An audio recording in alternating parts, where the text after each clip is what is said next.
আসসালামু আলাইকুম। আজকের ভিডিওটা মূলত পুলিশের বিষয়ে। আমার পুরো সাংবাদিকতার ক্যারিয়ারে আমি জীবনে একবার মনে হয় এই পুলিশের পক্ষে নিউজ করেছি। সেটা হচ্ছে এই যে ঈদ গেল। এই ঈদের মধ্যে পুলিশের পক্ষে একটা নিউজ করেছিলাম। ব্যাপক তেল দিয়েই করেছিলাম।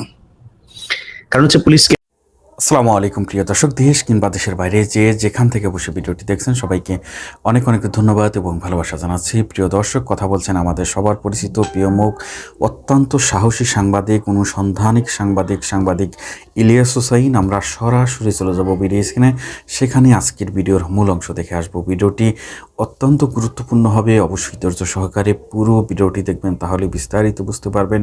ভিডিও শেষে গুরুত্বপূর্ণ আলোচনা করা হবে। প্রিয় দর্শক, চলুন আমরা সরাসরি ভিডিও স্ক্রিনে চলে যাই। হয়েছে এখানে কেউ সৎ থাকলেই তার চাকরি করা কঠিন। অনেক সৎ মানুষ আছেন আপনারা, কিন্তু এই সংস্থাটা মূলত করাপ্টেড একটা সংস্থা। এখানে মানে অন এভারেজ বলে দেওয়া যায় পুলিশ ঘুষ খায়, এটা বলা যায়। যদি আপনাদের আলোচনা একটু বেশি আসে, কেন আসে এটা বলতে পারেন যে খালি আমাদের নিয়ে আলোচনা হয়। কারণ হচ্ছে একটা মানুষের যদি সমস্যা হয়, কেউ যদি দুর্নীতি দমন কমিশনে কোনো একটা ফাইলের জন্য যায়, তার শুধু ওইটার জন্যই কাজ। ভূমি অফিসে গিয়েছে শুধু ভূমির জন্যই কাজ, কিন্তু পুলিশ এমন একটা জায়গায় সবকিছুর জন্য আপনাদের দ্বারস্থ আমাদেরকে হতে হয়। যে কারণে আপনাদের আলোচনাটাও বেশি আসবে, খুব স্বাভাবিক। এবং আপনাদেরকে স্পেসিফিক দায়িত্ব দেওয়া হয়েছে জননিরাপত্তা রক্ষার জন্য। সো আপনার উপরে দায়িত্বটা অনেক বেশি। এটা বলতে পারেন যে একজন পুলিশ যদি ভালো হয় এবং সে যদি একজন মানুষকে সেবা দেয়, আমার মনে হয় এর চাইতে বেহেস্ত পাওয়ার সহজ উপায় পৃথিবীর ভিতরে কোনো চাকরি আছে কিনা আমি জানি না। আমার মনে হয় পুলিশ এবং ডাক্তার এই দুইটাই সবচাইতে খুব ক্লোজলি মানুষকে সেবা দেওয়ার আসলে দুইটা জায়গা। তো এই কারণে আপনাদের নিয়ে আলোচনা সমালোচনা বেশি হবে, খুব স্বাভাবিক। তো আমরা অনেক কিছু জানি 5 তারিখের পর থেকে, কোন কোন ডিআইজি, খুলনার কোন বিশেষ ব্যক্তি, কারা কারা কোটি কোটি টাকা, শত শত কোটি টাকার মালিক হয়েছেন, আওয়ামী লীগের লোকজনকে টাকা পয়সা নিয়ে বিভিন্ন পদে বসাচ্ছেন, ট্রান্সফার করছেন, পদোন্নতি দিচ্ছেন, এসব আমরা জানি। আমার সাথে জেলখানায় যাদের কথা হইতো আওয়ামী লীগের সময়, তাদের মধ্যে একজন ডিআইজি জেল খেটেছেন। খুব ব্যস্ততার ভিতরে কাজ করতাম। বাংলাদেশের সাথে সময়ের একটা পার্থক্য আছে, যে কারণে অনেকের সাথে কথা বলা হতো না। কিন্তু নিজের পরিবারের কারো ফোনও যদি মিস করতাম, ওই ব্যক্তির ফোনটা মিস করতাম না, কারণ উনি জেলখানায় থেকে সময় পায় না। যখনই ফোন দিত ফোনটা ধরতাম, কথা হইতো দীর্ঘ সময়।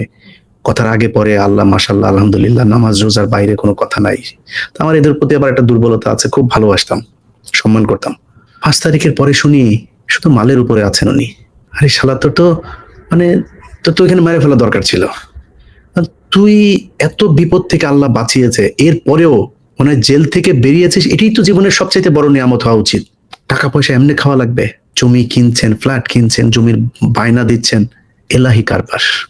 এগুলো কিন্তু আমরা জানি। আমি যদি এখন ওই পঞ্চগড়ের সীমান্তের থানার একজন বাসিন্দাকে জিজ্ঞেস করি, ভাই 5 তারিখের আগে আর এই যে আজকে 5 তারিখের পরের পুলিশের ভেতরে ঘুষের যে লেনদেন, এটা পরিবর্তন হয়েছে কোনো? আমি একদম নিঃসন্দেহে বলে দিলাম, অনেক মানুষ আমাকে জবাব দিবেন যে ভাই কিছু কিছু ক্ষেত্রে তো আগের চাইতে ভয়ঙ্কর অবস্থা। কারণ আগের যারা ছিল, 5 তারিখের আগে যারা ছিল, তারা তো অলরেডি খেয়ে পেট টেট মোটা হয়ে আছে। ছেলের নামে, ছেলের বোন নামে, মেয়ের নামে, জামাইয়ের নামে, মেয়ের শ্বশুর বাড়ির নামে, নানান জনের নামে টাকা পয়সা, বাড়ি গাড়ি করে, জমি জায়গা কিনে, ব্যাংক ট্যাঙ্ক সব বোঝাই করে এরপরে বিদেশে পাচার করেছে। তাদের পেট অলরেডি মোটা। তারা তখন ওই হস্টস করে এসে এখন একটু সম্মান টম্মান কমানোর জন্য এলাকার মানুষজনের ঈদে যায়, জাকাতে শাড়ি টাড়ি দেয়।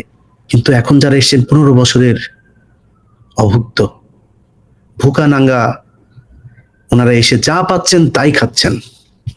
কে বিএনপি আওয়ামী লীগ কি কোনো দেখা দেখি নাই আর। তারপর আমরা চুপ করে আছি, পুলিশকে একটু সুযোগ দিচ্ছি। কেন দিচ্ছি জানেন? কারণ আগের মতো ওই যে দাড়িওয়ালা টুপিওয়ালা লোকজনকে ধরে নিয়ে যায় না, এখন আর ক্রস ফায়ার হয় না, গুম হয় না, খুন হয় না, বিএনপি জামাত করার কারণে কাউকে ঘর থেকে বাইরে যেয়ে থাকতে হয় না। এই কারণে চুপ আছে। এবং এই ভারতীয় আধিপত্যবাদ যেটা আর আওয়ামী লীগ, এদের বিরুদ্ধে আপনারা কাজ করবেন। এই স্বপ্ন থেকে আপনাদের অনেক কিছুকে আমরা, কারণ রাতারাতি তো সম্ভব না। আমি যদি এখন বলি যে সব ঘুষ মুক্ত হয়ে যাবে, কোনো জায়গায় হবে না, শুধু পুলিশ হবে, এটা মনে করার কোনো কারণ নেই। দেশটাই দুর্নীতি দিয়ে ছেয়ে গিয়েছে। এটা সেই শেখ মুজিবের হাত ধরে এই দেশে ঢুকেছে, এখনো আছেই। কিন্তু আমরা যেটা চাই সেই জায়গাটা কি ঠিক আছে? আপনাদেরকে যে এত কিছু ছাড় দেওয়া হবে, কেন ছাড় দেওয়া হবে?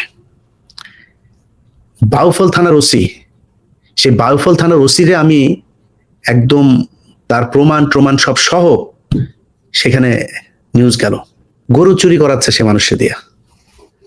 খোঁজ নেন এলাকায় যায়। আইজিপি পর্যন্ত তার সেই নিউজ আমি পাঠালাম। সে ওসি চ্যালেঞ্জ করে, এলাকার মানুষের কাছে চ্যালেঞ্জ করে, তারে নাকি স্বরাষ্ট্র উপদেষ্টাও নাকি তারে বাউফল থানা থেকে সরাইতে পারবে, সে নাকি এত বড় পাওয়ার নিয়ে আছে। তো সে ওসির এখন পর্যন্ত সরানো হয় নাই, কিচ্ছু বলি নাই। ঠিক আছে, ওসি তো তাহলে সরান নাই, ওকে ঠিক আছে। ওসি আর কি করবে এক থানার ভেতরে? মাসুদ করিম সিটিটিসি, এই সংস্থাটার কাজ হচ্ছে, প্রতিষ্ঠিত হয়েছে মনিরুলের হাত ধরে, জঙ্গি নাটক সাজিয়ে মানুষকে জঙ্গি বানানো আর পৃথিবীর কাছে বাংলাদেশটাকে জঙ্গি রাষ্ট্র হিসাবে পরিচিতি দেয়া।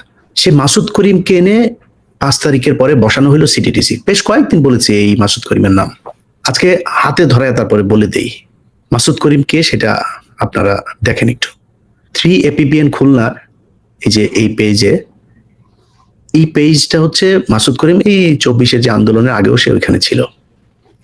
24-এর আগস্টে জুলাইতে আন্দোলন না, এই মে পর্যন্ত আওয়ামী লীগের বিভিন্ন প্রোগ্রামে ওর আব্বা শেখ মুজিবের প্রতিকৃতিতে ফুল দিতে গিয়েছেন আমার ট্যাক্সের টাকায় চলা ইউনিফর্ম পরে। সেই ব্যক্তি আজকে এসে নিজেকে ডিপ্রাইভড দাবি করেছে, বঞ্চিত দাবি করে তারপরে তিনি সিটিডিসির মতো একটা সংস্থার প্রধান হয়ে তিনি বসে গিয়েছেন। এখন যে ভালো হয়ে গিয়েছেন সেটাও না। প্রথম ওরিয়েন্টেশনে মাসুদ করিম তার অফিসারদেরকে বলেছেন যে এটা মনিরুল স্যারের নিজের হাতে গড়া একটা প্রতিষ্ঠান, আমাদের এর সুনাম ক্ষুণ্ণ রাখতে হবে। সেই সুনাম ক্ষুণ্ণ রাখতে গিয়ে তিনি কি করছেন, একজন অফিসার তাকে আমি পাঠিয়েছিলাম ওই আওয়ামী লীগের বিভিন্ন পেজে, তারপর ওই যে হোয়াটসঅ্যাপ গ্রুপগুলোর ভিতরে তারা ওই যে নাশকতার যে পরিকল্পনা করছে এরকম কয়েকজনের নাম্বার সহ আমি একটা ভিডিও পাঠিয়েছি, আমরা ভাই এটা একটু দেখেন। তারা চেয়েছিল একটা অভিযান চালাতে, এই নাম্বারগুলো ধরে ধরে তাদেরকে ধরার জন্য। দেশেই আছে তারা। মাসুদ করিমের কাছে যখন পারমিশন আনতে গিয়েছে, মাসুদ করিম তাকে বলেছেন যে ছাত্রলীগ ধরা আমাদের কাজ না, উনি শুধু জঙ্গি ধরবেন, বাংলাদেশে প্রচুর জঙ্গি ধরবেন উনি। সেই জঙ্গি ধরতে গিয়ে এই গতকালকে ওই উত্তরা থেকে 3-4টা বাচ্চা ছেলেকে ধরে এনেছে, নিরীহ একদম ইনোসেন্ট ছেলে পেলে, মেধাবী ছেলে পেলে, তাদেরকে ধরে এনেছে। এই তালিকা তিনি কোথায় পেয়েছেন? আওয়ামী লীগের সময়ের যে তালিকা, সেই তালিকা দেখে তিনি এখন অভিযান পরিচালনা করছেন। সেই মাসুদ করিম আপনার শেখ মুজিবের জন্মদিন 15ই আগস্ট, শেখ মুজিবের স্বদেশ প্রত্যাবর্তন দিবস থেকে শুরু করে মুসলমানি দিবস, সব দিবসে গিয়া তিনি এই ফুল টুল দিয়ে আসতেন। এখানে এসে তিনি এডিসি নাজমুলের কথা, আপনারা বহুল প্রচলিত এই নাম, এডিসি নাজমুলকে তিনি তার দলে রেখেছেন। এরকম আরো বেশ কয়েকজন আওয়ামী ঘেঁষা অফিসার কিনেছেন যারা শেখ হাসিনার সময় বিভিন্ন ধরনের জঙ্গি নাটক সাজানোর ওস্তাদ, এদেরকে তিনি দলে এনেছেন, তাদেরকে নিয়ে এই কাজগুলো করছেন। গত সপ্তাহের একটা ঘটনা, ওইখানে এডিসি ফরহাদ নামে একজন, এই ব্যক্তি আওয়ামী লীগের সময় চাকরি ছেড়ে দিয়ে আমেরিকা চলে এসেছিলেন 2021-22 বা কোনো একটা সময়ে। তাকে পলাতক দেখিয়ে আবার আওয়ামী লীগ, মানে তাদের সরকারি যে অন্য কোনো অভিযোগ নেই, যেহেতু সরকারি যে নিয়ম থাকে, তাকে পলাতক দেখিয়ে তার বিরুদ্ধে আবার মামলা বা বিভাগীয় কিছু একটা করা হয়েছিল। যাই হোক, সেটা আওয়ামী লীগের সময়। 5 তারিখের পরে তাকে আবার পুলিশ থেকে বলা হয়েছে যে তুমি আসো দেশে। সে খুব মেধাবী অফিসার, এখানেও আপনার একটা মোবাইল কোম্পানিতে আইটিতে জব করতো। তো মেধাবী যেহেতু, তাকে বলে তোমাকে আমাদের দরকার, তুমি এসো। তাকে নিয়ে এই মাসুদ করিমের এখানে নিয়ে দিয়ে আসা হয়েছে। মাসুদ করিম তাকে চায়নি। এখন এই লোকের এখানে গত সপ্তাহে হারুন ইজার গিয়েছিলেন মামলা সংক্রান্ত কথাবার্তা বলতেই। যার পরে সিটিটিসি এবং বাংলাদেশে ইয়েদেরকে নিয়ে যেই অবস্থা আমাদের বোঝানো হয়েছে এতদিন ধরে, যে বাংলাদেশ একটা বিশাল জঙ্গি রাষ্ট্র, এখানকার দাড়ি টুপিওয়ালাদের কাজই হলো খালি বোম বানানো আর মানুষের খালি মারা, এই ধরনের একটা চিত্র তৈরি করা হয়েছিল। তো হারুন ইজারকে তো বানানো হয়েছে বিশাল বড় এক জঙ্গি, সে ওইদিকে আরো অনেক আলেমদেরকে এইভাবে কালার করা হয়েছে। তো এই লোকটা শুনেছে এতদিন একটা, কিন্তু ভিতরে যায় দেখে ঘটনা আরেকটা। তো ওর কাছে খুব খারাপ লেগেছে যে আমরা তো এতদিন ধরে জানি আপনি বিশাল বড় এক সন্ত্রাসী, এই তাহলে ঘটনা। তো সে ওনার সাথে আবার একটা ছবি তুলে সেটা পোস্ট করেছেন ফেসবুকে। সেই পোস্ট আবার নিয়ে মোহাম্মদ আলী আরাফাত, ওই যে হিরো আলমের কাছে যিনি হেরেছিলেন, সেই মোহাম্মদ আলী আরাফাত, শমী কায়সারের 6 নম্বর স্বামী, তিনি গিয়ে করলেন কি, টুইটারে তিনি পোস্ট করলেন। টুইট করার পরে সেইটার প্রেক্ষিতে এই যে মাসুদ করিমের ওস্তাদ মোহাম্মদ আলী, মাসুদ করিম তার ওই পোস্টের কারণে তিনি কারণ দেখিয়েছেন যে আমেরিকান এমবেসি নাকি বিশাল অ্যাকশনে যাবে এরকম কিছু করার কারণে, কারণ দেখিয়ে তিনি সেই এডিসি ফরহাদকে এখান থেকে সরিয়ে দিয়েছেন। অথচ সেই এডিসি ফরহাদ এই জুলাই আগস্টের আন্দোলনের সময় সে ছাত্রদের পক্ষে ফেসবুকে পোস্ট করতো। সে 5 তারিখে প্রথম মনিরুল পালিয়ে যাওয়ার তথ্য দিয়ে তার ফেসবুকে পোস্ট করে, এখানে আছে সেই পোস্ট। সেই ব্যক্তিকে তিনি সিরাজগঞ্জে বদলি করেছেন। এই হচ্ছে মাসুদ করিম। আমরা পুলিশের ভেতরে এত আলোচনায় আজকে আর গেলাম না, শুধু একটুখানি আপনাদেরকে বলে যেতে চাই, পুলিশের আইজিপি কমিশনার থেকে শুরু করে যারা যারা আছেন, যেই যে ডিআইজিদের কথা বললাম, কাদের কথা বলেছি আপনারা নিশ্চয়ই জানেন, আমরা এখন আর নাম বলতে চাই না। এইসব অফিসার আওয়ামী লীগ, ভারত, প্রথম আলো, ডেইলি স্টার, জঙ্গি নাটক সাজানোর সাথে যারা জড়িত, আওয়ামী লীগের সময় যারা ডিএমপিতে নানান ধরনের নাশকতার কথা বলে বিএনপি জামাতের উপর স্টিম রোলার চালিয়েছে, তাদের ব্যাপারে খুব দ্রুত পদক্ষেপ নিতে হবে। যদি না নেন, আপনার এই চেয়ার কিন্তু বেশি দিনের না। আপনারা যারা এখন চেয়ারে এসে বসেছেন তারা কয়দিন পরে থাকবেন না। আপনাদেরকে আজকে বলছি, আমি আইজিপি কে পর্যন্ত এই বিষয়গুলো জানিয়েছি। ওনাদের মনে হচ্ছে যেন সুরসুরি লাগে, চুলকাইলে সুরসুরি লাগে, খুব একটা টের পায় না আসলে সুরসুরিটা দিচ্ছে কোত্থেকে। কয়দিন পরে কিছু করার থাকবে না, না মাসুদ করিমরে সরাইতে পারবেন, না আমারে কিছু করতে পারবেন। মান সম্মান নিয়ে থাকতে দিব না সমাজে। আমরা অনেক কিছু মেনে নিচ্ছি, মেনে নিব, কিন্তু এই জায়গায় ঠিক হইতে হবে।